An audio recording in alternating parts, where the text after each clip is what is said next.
Hi guys, welcome to Sadi's SFDC.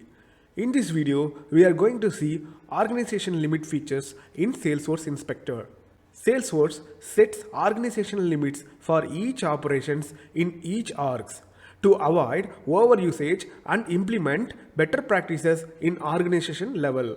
Seeing current usage of each operations and available limits can be viewed in separate locations of Salesforce or using system.org limit in Apex code. But here we can view all the limits in one place. Go to Salesforce Inspector. Click org limits where you can view all set of limits. As we are using developer org, we have used very limited values only.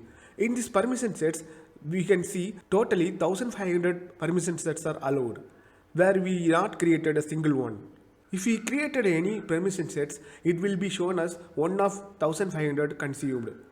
You can see daily API request. Here 181 of 15,000 has been consumed. So daily we can use 15,000 API requests. So here two type of organization limits are there. Daily level or total organization level. Thank you guys. Subscribe to our channel to see more such videos.